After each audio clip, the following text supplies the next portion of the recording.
اس channel کو subscribe کر دیجئے، اس سے یہ ہوگا ہر نئی آنے والی ویڈیو کا آپ کو نوٹیفیکیشن ملتا رہے گا۔ اسٹوری اچھی لگے تو پلیز لائک کر دیا کیجئے اور کمنٹ کر کے ضرور بتایا کیجئے کہ آپ کو اسٹوری کیسی لگی۔ چلتے ہیں کہانی کی طرف۔ تم تو میرے بیٹے پہ قبضہ جما کر بیٹھ گئے ہو، ابھی تمہاری بیٹی پیدا نہیں ہوئی، اسی لیے میرے بیٹے سے ذرا دوری بنا کر رکھو۔ ابھی وہ تمہارا داماد نہیں بنا۔ وہ اچانک ہی تابان کو اس کی گود سے نکالتا ہوا کنزش کے حوالے کر چکا تھا، جو اس کے پاس آتے ہی کھل اٹھا تھا۔ ساتھ ہی بوبو کرتا اپنی ماما کے دوپٹے کو اپنے ننھے ہاتھوں میں تھام چکا تھا۔ ارے کیا چیز ہے تمہارا بیٹا، کب سے منہ بنا کر بیٹھا ہوا تھا۔ میں ہر ممکن کوشش کر رہا ہوں، لیکن یہ تو جناب نخرے دکھائے جا رہے ہیں۔ اور داماد والی بات تو تم نے صحیح کہی، تم تو رہنے ہی دو، یہاں تو ہر کوئی ان کی نظر کرم کا انتظار کر رہا ہے، لیکن یہ کسی کی طرف جاتے ہی نہیں۔ لگتا ہے اسے اپنی چھوٹی سی ماما کے علاوہ اور کوئی بھی اچھا نہیں لگتا ہے۔ زین نے مسکراتے ہوئے اس کو مخاطب کیا تھا، جو اس کے انداز پر صرف مسکرائی تھی، کیونکہ اس وقت تاہو اس کے سینے سے لگا مکمل ہر چیز کو نظر انداز کر رہا تھا۔ شاید اسے نیند آ رہی ہے۔ زین کی بیوی ماہین اسے دیکھتے ہوئے کہنے لگی، ارے نہیں یار، میرا نہیں خیال کہ یہ اتنی جلدی سوتا ہوگا۔ کیوں چیمپئن، آپ کو نیند آئی ہے؟ زین ایک بار پھر سے اس کی طرف بڑھا تھا، لیکن اس سے پہلے کہ وہ اسے اٹھاتا وہ اپنی ماں کے سینے میں سر چھپا گیا تھا۔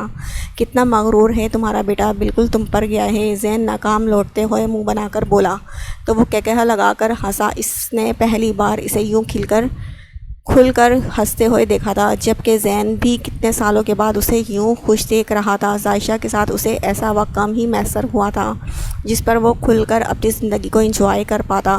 وہ اسی کے ساتھ باتوں میں مصروف تھا جب تاہو کے نانا اور نانی آ گئے۔ کنزش میرے ساتھ چلو، میں تمہیں تابان کے نانا اور نانی سے ملواتا ہوں۔ وہ اسے اپنے ساتھ آنے کا اشارہ کرتے ہوئے وہاں سے نکلا تھا، جو کہ ان لوگوں سے ملتے ہوئے بہت کنفیوز تھی۔ السلام علیکم آنٹی، آپ لوگ یہاں آئے، مجھے بہت خوشی ہوئی۔ وہ ان کے سامنے اپنا سر رکھتے ہوئے بولا تو شکیلہ بیگم اس پر صدقے واری ہوتی اس کے چہرے پر ہاتھ پھیرے اس کے ساتھ لڑکی کو دیکھنے لگی۔ پہلے تو ان کی حیرانگی کی انتہا نہ رہی تھی، لیکن پھر یہی سوچا کہ یہ اس کی بیوی ہو ہی نہیں سکتی، جبکہ انکل حیران سے اپنے سامنے سر جھکائے اس لڑکی کو دیکھ رہے تھے۔ ان کا ہاتھ بڑی مشکل سے اس کے سر پر آ رکا تھا۔ ان کے وہم و گمان میں بھی نہ تھا کہ داور کی بیوی اتنی خوبصورت ہو سکتی ہے۔ انہیں لگا تھا کہ بڑی عمر کی عورت ہوگی جسے داور دے صرف اور صرف اپنے بیٹے کے لیے چنا ہوگا، لیکن یہاں تو کہانی ہی بدل گئی تھی۔ وہ بے شک عائشہ سے کئی درجے زیادہ خوبصورت تھی اور اس کی عمر کا اسے دیکھتے ہی اندازہ ہو جاتا تھا۔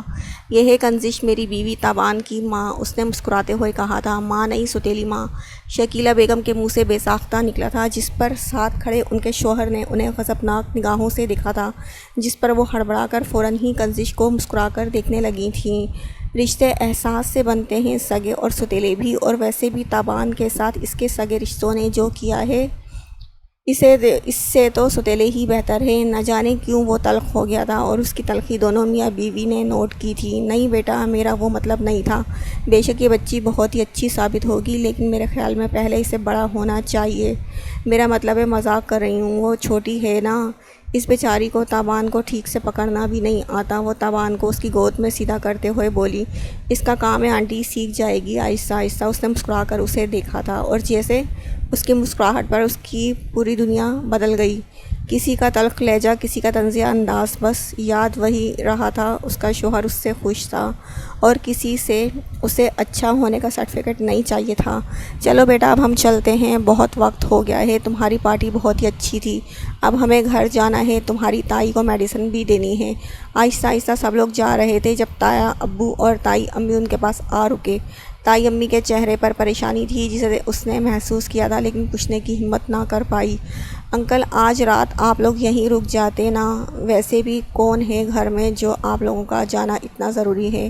وہ بڑے پیار سے ان لوگوں سے بات کر رہا تھا۔ نہیں بیٹا، دراصل اور کہیں نیند نہیں آتی، اپنے کمرے میں اپنے بستر پر سونے کی عادت ہے نا، اور پھر تمہاری آنٹی کی طبیعت ٹھیک نہیں رہتی۔ باقی میں امید کرتا ہوں تمہیں ہماری بیٹی سے کوئی شکایت نہیں ہوگی۔ انہوں نے بڑے پیار سے ایک نظر اس کو دیکھا تھا جس کی گود میں تاؤ سونے کی مکمل تیاری کر رہا تھا۔ شکایت؟ انکل، جس لڑکی کی پرورش اتنی سمجھدار عورت نے کی ہو، اس سے بھلا کیا شکایت ہو سکتی ہے؟ میں آپ کا شکر گزار ہوں آنٹی کہ آپ نے اپنی اتنی قابل بیٹی کو مجھے سونپا۔ ڈر لگتا تھا مجھے دوسری شادی سے، لیکن اب ہر ڈر ختم ہو چکا ہے۔ آپ نے اس کی پرورش اتنی اعلیٰ کی ہے کہ میں فخر سے کہہ سکتا ہوں کہ یہ میری بیوی ہے۔ انکل بے شک آپ نے اپنی بیٹی کو بہت محبت دی ہے، اسے کبھی کسی چیز کی کمی محسوس نہیں ہونے دی ہوگی۔ ایک تایا بن کر انہوں نے ایک باپ کا فرض نبھایا ہے، تو ایک تائی ہوتے آپ نے ایک ماں کا فرض بہترین طریقے سے نبھایا ہے۔ ہر بات پر کہتی ہے یہ کام ایسے نہیں ہوتا، یہ میری تائی امی کو پسند نہیں ہے، یہ میں اس طرح نہیں کروں گی، تائی امی کو پتہ چل گیا تو انہیں کتنا برا لگے گا، انہیں ایسا لگے گا، انہیں ویسا لگے گا۔ آپ نے اس کے اندر کوئی کمی چھوڑی ہی نہیں جس کی شکایت میں آپ لوگوں سے کر سکوں۔ تھینک یو سو مچ۔ آپ نے اپنی بیٹی کو اس قابل بنایا کہ اس نے چند ہی دنوں میں میرے گھر کو جنت بنا دیا ہے، اور یہ سب کچھ صرف اور صرف آپ کی وجہ سے ممکن ہو سکا ہے۔ اس کے لہجے میں کسی طرح کی کوئی بناوٹ نہیں تھی، وہ بس کہے جا رہا تھا، اور وہ خاموشی سے اسے سنتے ہوئے شرمندگی کی گہرائیوں میں گرتی جا رہی تھی۔ انہیں تو کبھی ایسا لگا ہی نہیں تھا کہ یہ لڑکی زندگی کے کسی موڑ پر انہیں خود پر فخر کرنے پر مجبور کر دے گی۔ وہاں وہ اسے ہر بات پر روک ٹوک کرتی تھی، اسے کہتی تھی یہ مت کرو، وہ مت کرو، لیکن وہ سب کچھ آج اس گھر میں ان کے سامنے آئے گا وہ تو جانتی ہی نہیں تھی۔ اسے اس گھر سے نکالنے کے بعد کوئی فائدہ نہیں ہوا تھا، کیونکہ ان کا بیٹا صاف الفاظ میں کہہ چکا تھا کہ اب وہ کبھی اس گھر میں قدم نہیں رکھے گا۔ بیٹے کی جدائی میں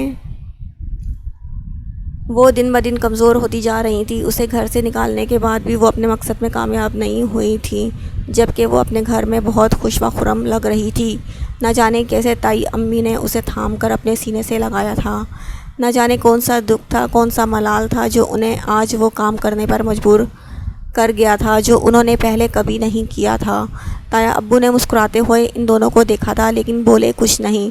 تھوڑی ہی دیر میں وہ اپنی بیگم کو لے کر وہاں سے جا چکے تھے، اور پھر آہستہ آہستہ سب مہمان اپنے اپنے گھر کو روانہ ہو گئے۔ وہ گھر واپس آیا تو چہرے پر اچھی خاصی بیزاریت تھی۔ گھر میں شادی کی تیاریاں اپنے عروج پر تھی، ایک ہفتے میں شادی ہونے والی تھی، کیونکہ چچا جان اپنے کسی اہم کام کے لیے 3 مہینے کے لیے اٹلی روانہ ہونے والے تھے، اور جانے سے پہلے وہ چاہتے تھے کہ ان کے اکلوتے بیٹے کی شادی ہو جائے۔ ویسے بھی شادی میں تقریباً 1 ہفتہ ہی باقی تھا، تو ایسے میں اگر تھوڑا پہلے شادی ہو جاتی تو کوئی مسئلہ نہیں تھا، کیونکہ تیاریاں وہ مکمل کر چکے تھے۔ اسی سلسلے میں آج کل گھر پہ اچھی خاصی رونق لگی رہتی تھی۔ 2 دن میں سہروش کو مائیوں کی رسم کے لیے بٹھانا تھا، اور اس کے بعد اس کا پردہ شروع ہو جانا تھا، اسی لیے آج کل وہ شاپنگ میں بزی تھی۔ اسی وجہ سے زاور نے کل اپنی چھٹیوں کی اپلیکیشن بھی داور کے آفس میں درج کروا دی تھی، جس پر اگر داور کا دل چاہا تو اسے چھٹیاں دے سکتا تھا، ورنہ وہ اپنی مرضی کا مالک تھا۔ اس پر کون سا اس کی چل رہی تھی، وہ کون سا اسے منہ لگاتا تھا، یا کون سا وہ اس سے بات کرنے کو مر رہا تھا۔ زاور کی تو بس مجبوریاں تھیں۔ کیا بات ہے، میرا بچہ کافی تھکا ہوا لگ رہا ہے۔ ماما کو اس کا چہرہ دیکھ کر ترس سا آ گیا تھا۔ پہلے تو وہ ان سے دور رہا کرتا تھا تو وہ اس کی حالت دیکھ نہیں پاتی تھی، لیکن اب وہ ہر وقت ان کے سامنے تھا۔ دن رات مجرموں سے سر کھپانا کوئی عام بات تو ہرگز نہ تھی، اور پھر آج کل ماما کا دھیان اس کی طرف تھا، وہ بھی تو اس پر شادی کے لیے زور ڈال رہی تھی۔ انہیں سہروش بہت زیادہ پسند تھی، ایک خوبصورت اور سمجھدار لڑکی جو ان کی سوچ کے مطابق تھی۔ اگر ان کے شوہر نے بھائی کی بیٹی کو بہو بنانے کی جلد بازی نہ کی ہوتی تو وہ اسے ہی اپنی بہو بناتی، لیکن جو نصیب میں ہوتا ہے وہی ملتا ہے، یہ سوچ کر وہ اپنی اس خواہش کو دل میں قید کر چکی تھی۔ ہاں مما، بس تھک گیا ہوں، بہت کام کروایا آج اس ہٹلر نے، وہ ان کی گود میں سرکتے ہوئے بولا تو بابا کے چہرے پر ایک جاندار مسکراہٹ کھل اٹھی۔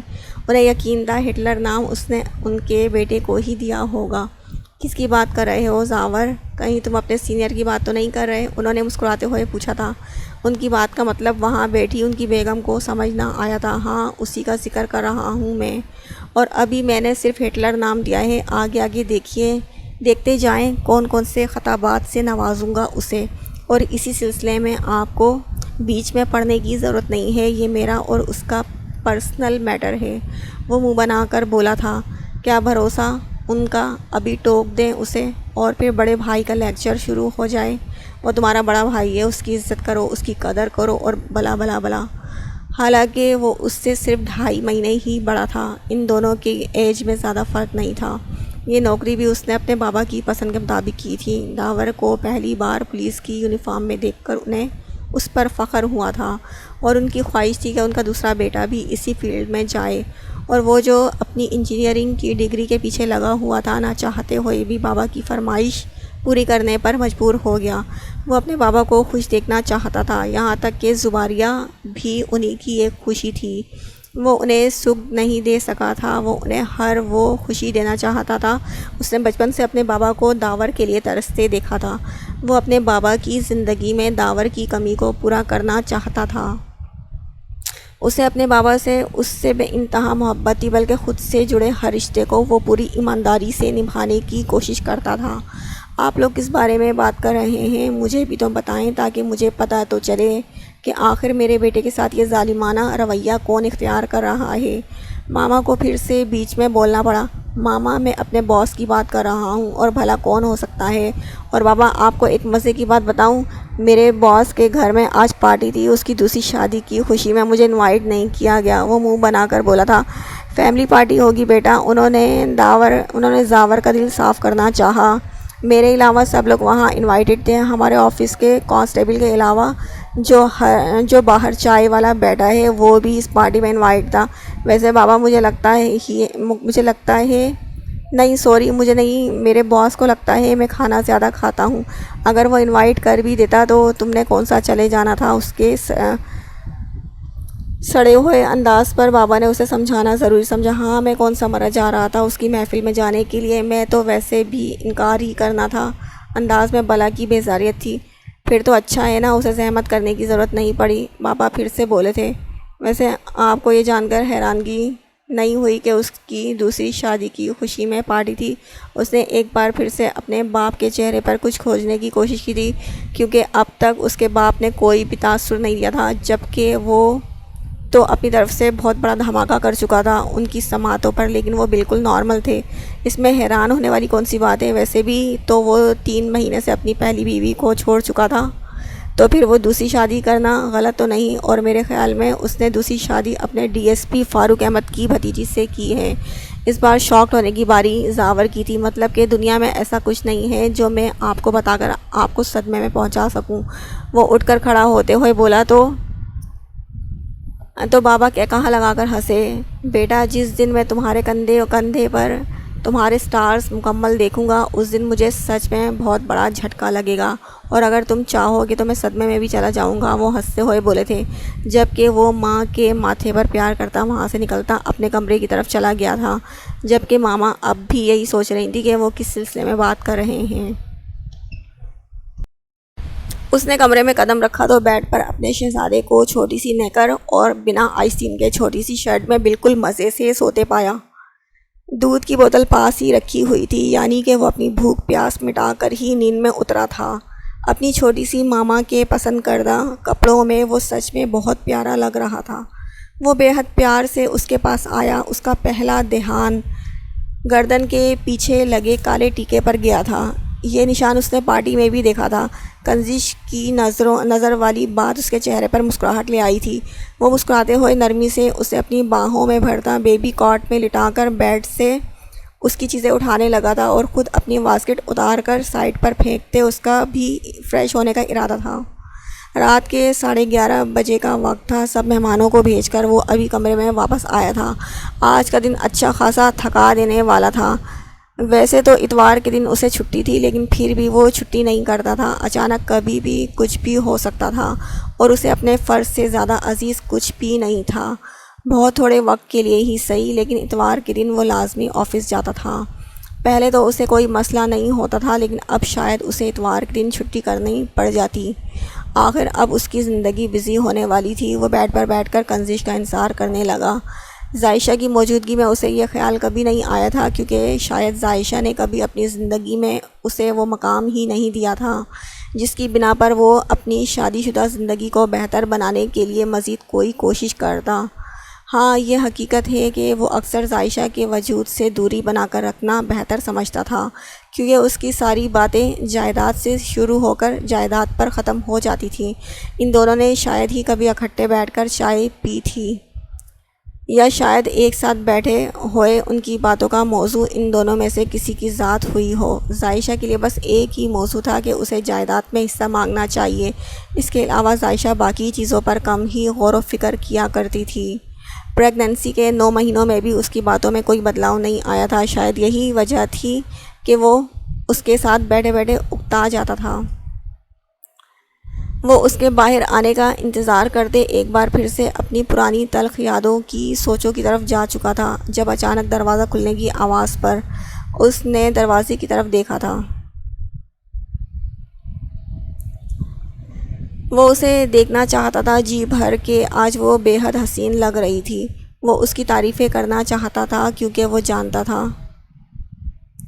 اس کے الفاظ خود کے لیے نہ صحیح لیکن اس کے لیے بہت اہمیت رکھتے تھے۔ اب تک وہ اس سے جو بھی باتیں کرتی آئی تھی سبھی اپنے بیٹے تاہو کے بارے میں تھی، لیکن آج وہ اس سے اس کے متعلق باتیں کرنا چاہتا تھا۔ آج اس کا حسین روپ اسے بار بار اپنی طرف متوجہ کرتا رہا، لیکن پھر یہ سوچ کر پرسکون ہو گیا کہ رات کو وہ اسی کے پاس تو آئے گی۔ اب اس لڑکی کی منزل یہی شخص تھا تو وہ وقت سے پہلے اپنی بے تابیاں اس پر ظاہر نہیں کرنا چاہتا تھا۔ اب تو ایک زندگی ان کی منتظر تھی۔ آج تک وہ محبت جیسے جذبے سے روشناس نہیں ہوا تھا۔ اس نے اپنی ماں سے محبت کی تھی اور بے انتہا کی تھی۔ اسے اپنے بیٹے سے محبت تھی، لیکن یہ لڑکی اس کے دل میں وہ مقام حاصل کر رہی تھی جو اس کی ماں اور اس کے بیٹے کا تھا۔ ہاں شاید یہ کیا تم نے چینج کیوں کر لیا؟ اس نے اپنا غصہ دبانے کی کوشش نہیں کی تھی، جبکہ وہ اسے پہلے ہی بتا چکا تھا کہ آج وہ اپنی نئی زندگی کی شروعات کرنے والے ہیں، تو پھر ایسی حماقت کرنے کے بارے میں وہ سوچ بھی کیسے سکتی تھی۔ شادی کی پہلی رات وہ کتنے ڈرتے لہجے میں اس سے پوچھ رہی تھی کہ کیا وہ چینج کر لے، اور آج وہ بنا اجازت ہی اپنا سجا سنورا روپ برباد کر چکی تھی۔ وہ مجھے نماز ادا کرنی تھی اس لیے چینج کر لیا تھا، اس کے غصے پر کنزش سہمتے ہوئے انداز میں بولی تھی۔ وہ جو پتہ نہیں کیا بولنے والا تھا اس کے انداز پر خاموش ہو گیا۔ اچھا نماز پڑھ لی تم نے؟ وہ اپنا لہجہ بدلتے ہوئے بولا تو اس نے فوراً ہاں میں سر ہلایا۔ چلو اچھی بات ہے، اچھا کیا کہ تم نے چینج بھی کر لیا، بیکار میں وقت برباد ہوتا۔ پہلے ہی پارٹی ختم ہوتے ہوتے 12 بج گئے ہیں۔ اس کا ہاتھ تھامتے ہوئے وہ بیڈ پر اسے لایا تھا، جبکہ گھبراہٹ کے مارے کنزش کے ہاتھوں کی ہتھیلیاں بھیگنے لگی تھیں۔ وہ کافی زیادہ تھکا ہوا تھا، لیکن پھر بھی زویا سے کیا وعدہ تو اسے نبھانا ہی تھا۔ وہ آج پھر ان تینوں کو اپنے ساتھ آئس کریم کھلانے لے کر آیا تھا، کیونکہ جو بھی تھا وہ اپنی بہن کو اگنور نہیں کر سکتا تھا۔ اس کے لیے اس کا یہ رشتہ بے حد خاص تھا۔ سہروش نے یہ بات بہت دفعہ نوٹ کی تھی کہ زویا کے ساتھ اس کا ریلیشن عام بھائیوں سے بہت الگ تھا۔ وہ اس پر کسی کو فوقیت نہیں دیتا تھا۔ کئی بار تو زباریہ گاڑی میں اگلی سیٹ پر بیٹھنے کی ضد کرنے لگ جاتی کہ وہ دونوں منگیتر ہیں تو انہیں ایک ساتھ بیٹھنا چاہیے، لیکن پھر زویا کی ناراض آنکھیں دیکھ کر وہ فوراً انکار کر دیتا۔ اس کا جواب بہت صاف ہوتا کہ اگلی سیٹ اس کی گڑیا کی ہے جہاں اور کوئی نہیں بیٹھ سکتا۔ ہاں لیکن اس کی غیر موجودگی میں زباریہ اس نشست کو سنبھال سکتی ہے۔ آج بھی یہی ہوا تھا۔ زباریہ ناراض ہو کر پچھلی سیٹ پر بیٹھی ہوئی تھی، جبکہ زویا اور وہ اپنی باتوں میں مگن تھے۔ ان دونوں کو پرواہ نہیں تھی کہ پچھلی سیٹ پر بیٹھا انسان ان دونوں سے خفا ہے۔ وہ ناراضگی سے چہرہ پھلائے باہر کی جانب دیکھ رہی تھی، جہاں 2 موٹر سائیکل پر 4 لڑکے سوار اپنی ہی موج مستیوں میں لگے ہوئے تھے۔ اس کے دماغ میں ایمن کی باتیں گونجنے لگیں کہ اسے زاور کو آزمانا چاہیے کہ وہ اس کے لیے کیا کر سکتا ہے۔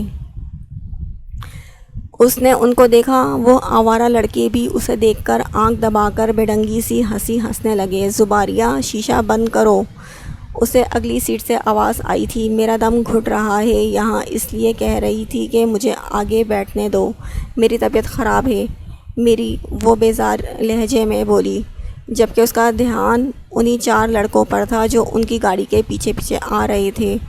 ارے او جانے من کہاں جا رہی ہے؟ ہمیں بھی تو لفٹ کرواؤ۔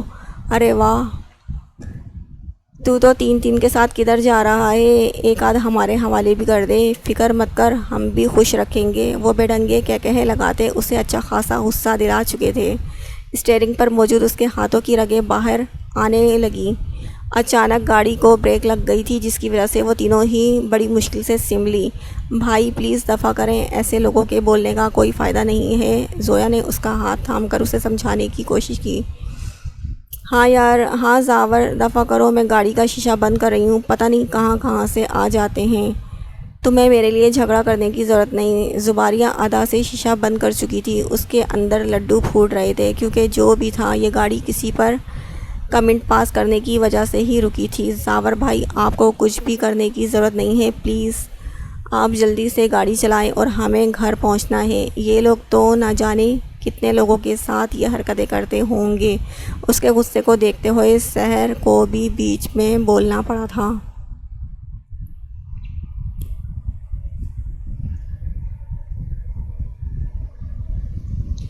ابے او ہیرو، گاڑی روک دی ہے کیا؟ ایک دینے والا ہے ہمیں۔ گاڑی کے شیشے پر ہاتھ رکھ کر ایک آدمی نے اپنی طرف متوجہ کیا تھا، اور اگلے ہی لمحے وہ دروازہ کھولتا اس کے منہ پر ایک اچھا خاصا زوردار مکہ رسید کر چکا تھا۔ اور پھر یہ سلسلہ رکا نہیں۔ پولیس کی ٹریننگ اور غصے نے اپنا کام دکھایا تھا۔ زباریہ اپنے ہاتھوں کی انگلی میں اپنے بالوں کی لٹ لپیٹتی خوشی اور سکون سے یہ منظر دیکھ رہی تھی، جبکہ بند گاڑی کے اندر زویا اور سحر کی سانسیں اٹک رہی تھی۔ وہ تھوڑی ہی دیر میں ان چاروں کی درگت بنا چکا تھا۔ وہ چاروں ہی اپنی اپنی جان بچاتے وہاں سے بھاگنے کی کوشش میں لگے ہوئے تھے۔ اس نے انہیں پکڑنے کی یا ان کے پیچھے جانے کی غلطی ہرگز نہیں کی تھی۔ اس نے اپنا فون نکالتے ہوئے کسی سے بات کی تھی کہ ان چاروں کا ڈیٹا اسے ہر قیمت پر چاہیے، یعنی کہ اتنا مارنے کے باوجود بھی وہ انہیں بخشنے کا کوئی ارادہ نہیں رکھتا تھا۔ وہ غصہ کنٹرول کرتے ہوئے وہ واپس گاڑی میں آ کر بیٹھا۔ زاور، میرے لیے یہ لڑائی کرنے کی کیا ضرورت ہے؟ کون سا ان کے کچھ کہنے سے کچھ ہو جاتا؟ اگر تمہیں کچھ ہو جاتا تو؟ زباریہ فکر مندی دکھاتے ہوئے بولی تھی۔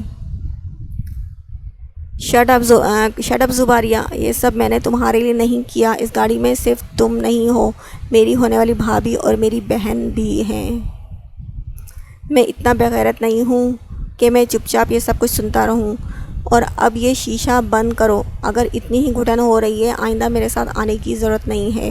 وہ غصے سے اسی کو سنا گیا تھا۔ اپنی توہین محسوس کرتے ہوئے زباریہ کو ایسی چپ لگی جو گھر جانے تک ٹوٹی ہی نہیں تھی۔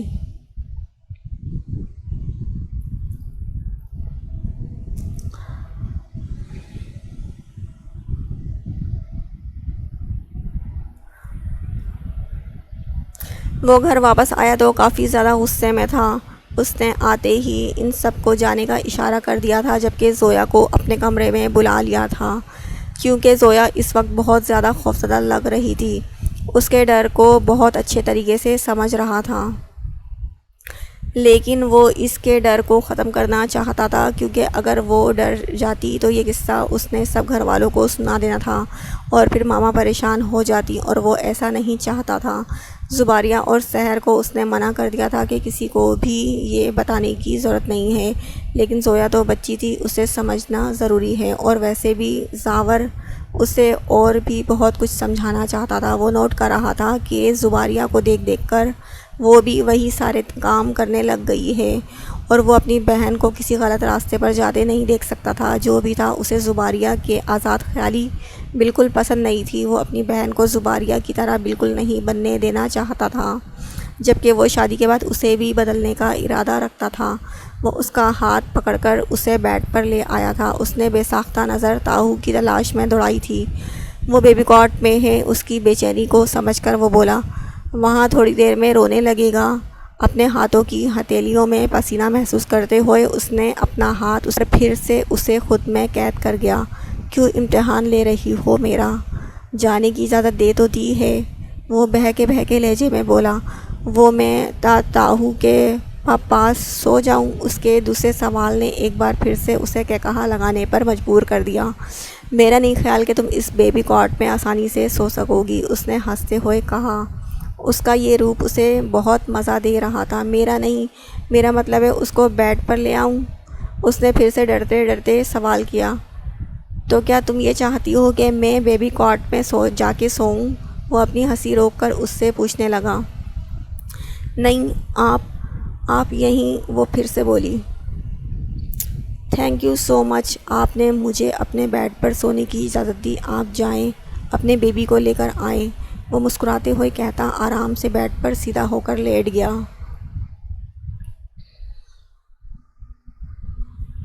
جبکہ وہ تاہو کو اپنے باڈی گارڈ کے روپ میں اپنی باہوں میں بھرتی اسے سینٹر میں لٹا کر خود بیڈ کے آخری کونے میں جا کر لیٹی تھی۔ شاید اسے لگتا تھا کہ وہ کونا داور کی پہنچ سے دور ہے۔ داور خود پر حیران تھا، اسے اس سچویشن میں غصہ آنا چاہیے تھا، لیکن نہ جانے کیوں اس لڑکی پر الٹا اور بھی زیادہ پیار آ رہا تھا۔ کنزش بی بی، اب تمہاری زندگی بہت مشکل ہونے والی ہے، اس طرح سے تو ہماری نہیں بنے گی۔ اب اتنا بھی صابر شاکر قسم کا انسان نہیں ہوں میں، اور اس میں بھی زیادہ قصور تمہارا ہے۔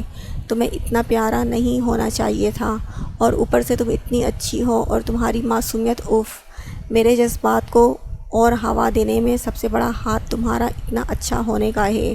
وہ چھت کو گھورتے ہوئے اپنی سوچوں میں مصروف تھا۔ نیچے مت گر جانا، تھوڑی سی آگے ہو جاؤ، گر جاؤ گی، اور ویسے بھی ساتھ میں تمہارا باڈی گارڈ ہے، میں تمہارا کیا بگاڑ سکتا ہوں۔ اس کی آواز اس کی سماعتوں سے ٹکرائی تو اس نے کبوتر کی طرح آنکھیں بند کر لی تھیں، جس پر اس نے ایک بار پھر سے بے ساختہ قہقہہ لگایا اور لائٹ آف کر کے سونے کی کوشش کرنے لگا۔ زویا جانو، تم نے اپنے بالوں کی کٹنگ کیوں کروائی ہے؟ وہ اس کے بالوں کو دیکھتے ہوئے پوچھنے لگا۔ وہ بہت بدلنے لگی تھی، ابھی اس کی عمر صرف 15 سال تھی۔ وہ اپنے بچپن کو نظر انداز کر رہی تھی۔ وہ نوٹ کر رہا تھا اپنے اس نیو اسٹائل کی وجہ سے وہ 15 کے بجائے 18-19 سال کی لڑکی لگنے لگی تھی۔ وہ زباریہ بھابی نے اپنی کروائی ہے تو میری بھی ساتھ ہی کروا دی، اچھی لگ رہی ہے نا؟ زباریہ بھابی کہہ رہی تھی کہ اگلے ہفتے ہم پھر سے پارلر جائیں گے اور تب نا۔ زویا جانو، میری بات سنو، میرا بچہ، یہ ایج نہیں ہے، ابھی تم بہت چھوٹی ہو، ابھی ان سب چیزوں میں مت پڑو، ابھی تمہارا اپنا لائف اسٹائل انجوائے کرو، یہ سب کام کرنے کے لیے ساری زندگی پڑی ہے۔ وہ اسے بہت پیار سے سمجھا رہا تھا، جس پر اس نے فوراً نفی میں سر ہلایا۔ آپ کو پتہ ہے زوبی بھابی نے ایسا ہی کہا تھا کہ آپ ایسا ہی کہیں گے۔ اب میرے کو کیا پتہ لڑکیوں کے اسٹائلز، لیکن بھابی نے کہا کہ وہ مجھے ایک دم اپنی طرح پریٹی بنا دیں گی، میں انہیں فل فالو کر رہی ہوں۔ وہ بڑی پرجوش ہو کر بتا رہی تھی، تم اسے فالو کیوں کر رہی ہو؟ تمہیں کس بیوقوف نے کہا ہے کہ وہ پریٹی ہے؟ یہ سب کچھ کر کے وہ پریٹی لگتی ہے؟ زویا، تمہیں اسے فالو کرنے کی ضرورت نہیں ہے، تم خود بہت پیاری ہو، اور اگر تمہیں کسی کو فالو کرنا ہے نہ تو سہروش کو کرو۔ اس نے سوچتے ہوئے سہروش کا نام لیا تھا۔ سحر، ہاں ہاں ہاں ہاں ہاں، وہ تو بہت ڈرپوک ہے، میں اسے فالو نہیں کروں گی، وہ تو بات بھی نہیں کر سکتی، یہاں کچھ ہوا نہیں، ادھر وہ کانپنے لگتی ہے، اس کے ہاتھ سے اگر پلیٹ چھوٹ کر گر جائے، ٹوٹ جائے، تب آپ دیکھیں اسے ایسے کانپ رہی ہوتی ہے جیسے ہم اسے مار ڈالیں گے۔ وہ ہنستے ہوئے بتا رہی تھی۔ یہ انداز اس کی معصوم سی بہن کا تو نہ تھا، وہ کہاں کسی کا مذاق اڑانا جانتی تھی، یہ تو زباریہ کی حرکت تھی۔ زویا، بہت غلط بات ہے۔ اس کی آنکھیں دکھائی تو وہ خاموش ہو گئی۔ تم اپنے گھر میں موجود کسی کا مذاق اڑا رہی ہو، وہ لڑکی ساری زندگی کے لیے یہاں رہنے کے لیے آئی ہے، ہم اسے ڈیگریڈ نہیں کر سکتے۔ ابھی شاید وہ ہمارے گھر کے ماحول میں ایڈجسٹ نہیں ہو پا رہی، لیکن آہستہ آہستہ ہو جائے گی، اور میں تمہیں اس کا انداز فالو کرنے کے لیے نہیں کہہ رہا، تم اس کی ڈریسنگ فالو کرو، اس کا نرم لہجہ، اس کا پردہ کرنا، خود کو سنبھال کر رکھنا۔ وہ ہر چیز کو کتنی اچھے طریقے سے کرتی ہے، تم نے دیکھا وہ بات کیسے کرتی ہے، بے وجہ چلاتی نہیں ہے، فضول میں بحث نہیں کرتی، کسی سے بدزبانی نہیں کرتی، نہ کسی سے لڑتی رہتی ہے۔ وہ اسے اپنے پاس بٹھائے سہروش کی تعریف کے پل باندھ رہا تھا، جبکہ زویا حیرانگی سے سن رہی تھی۔ یہ سب کچھ تو میں نے کبھی نوٹ ہی نہیں کیا، سہروش بہت پیاری ہے، اور وہ زوبی بھابی سے زیادہ خوبصورت بھی ہے۔ اور پتہ ہے کیا، زباریہ بھابی کہہ رہی تھی کہ اگر وہ ایک چکر پارلر کا لگا کر اپنے بالوں کی کٹنگ کر لیں یا اپنا دوپٹہ اتار دیں تو اور بھی زیادہ پیاری لگیں گی، لیکن اسے کون سمجھائے، اسے تو پیارا لگنا ہی نہیں ہے۔ پتہ ہے وہ کیا کہتی ہے؟ ہاں ہاں ہاں، بہت فنی۔ زباریہ بھابی تو ہنس ہنس کر پاگل ہو رہی تھی جب اس نے کہا کہ اسے دیکھنے کا حق صرف اس کے شوہر کے پاس محفوظ ہے۔ ان کا دوپٹہ ان کے سر سے تبھی اترے گا جب وہ اپنے شوہر کے لیے بال کھولیں گی۔ ہاں بالکل پاگل ہے وہ کہتی ہے کہ وہ اپنی لپسٹک صرف اپنے شوہر کے لیے لگائیں گی اور صرف انہی کو دکھائیں گی۔ اور بتاؤ وہ بس کچھ مت بتاؤ، اتنا ہی کافی ہے۔ اس کے ہنس کر لوٹ پوٹ ہونے پر زاور اسے ٹوکتے ہوئے بولا۔ اب بھی آپ کہیں گے کہ سحر کو فالو کرو، وہ اسے دیکھتے ہوئے سوالیہ انداز میں بولی تھی۔ اسے یقین تھا سحر کے نادر خیالات جاننے کے بعد وہ کبھی اسے سحروش کو فالو کرنے کے لیے نہیں کہے گا۔ وہ بہت انمول ہے زویا، اور اگر تم زباریہ کے ساتھ رہی نا، ان سب باتوں کی گہرائی کو کبھی سمجھ نہیں پاؤ گی۔ میں امی سے بات کرتا ہوں، وہی سمجھائیں گی تمہیں، تم میرے بس سے باہر ہو۔ وہ پیار سے اس کے سر پر چپت لگاتے ہوئے بولا، مجھے نہیں سمجھنا، بس آپ بتائیں اگر میں دوپٹہ لوں گی تو آپ کو پیاری لگوں گی؟ اس کے سینے پر سر رکھتے وہ بڑے مان سے پوچھ رہی تھی۔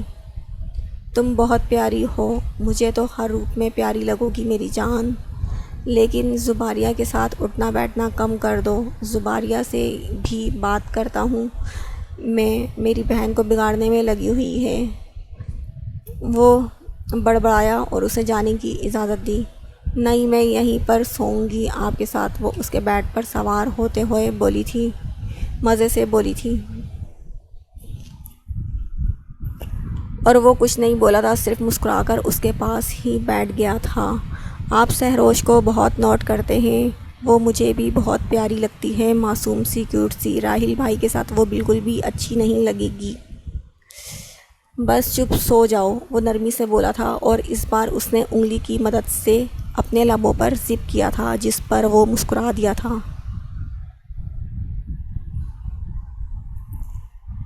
اس کی آنکھ کھلی تو اس وقت کمرے میں اور کوئی بھی موجود نہیں تھا۔ صبح جب وہ نماز کے لیے اٹھا تو وہ نماز ادا کر رہی تھی۔ وہ بنا اس سے کچھ بھی کہے وضو کرنے چلا گیا تھا۔ جب تک وہ واپس آیا وہ نماز ادا کر کے واپس سو چکی تھی یا پھر صرف سونے کا ڈرامہ کر رہی تھی۔ اس کے انداز پر وہ مسکرا دیا تھا۔ اس کا شرمانا گھبرانا سیدھا اس کے دل پہ اثر کر رہا تھا۔ بہت منفرد تھی یہ لڑکی، بہت جلدی وہ اسے اپنا اسیر کر گئی تھی۔ اب اسے آہستہ آہستہ محبت کے معنی سمجھانے تھے۔ رات اسے اپنی باہوں میں لیے وہ جیسے الگ ہی دنیا میں تھا، اور پھر اس کی گھبراہٹ اور مزاحمت اسے واپس اسی دنیا میں آنے پر مجبور کر گئی تھی۔ اگر وہ چاہتا تو کل رات اسے اپنے اور اس کے رشتے کی گہرائی بتا دیتا۔ وہ کل رات ہی اسے سب کچھ سمجھا سکتا تھا، لیکن نہیں۔ وہ صرف اس کی بیوی نہیں تھی بلکہ وہ ایک نازک سی جذبات رکھنے والی لڑکی تھی جو فی الحال ان سب سوچوں سے بہت دور تھی۔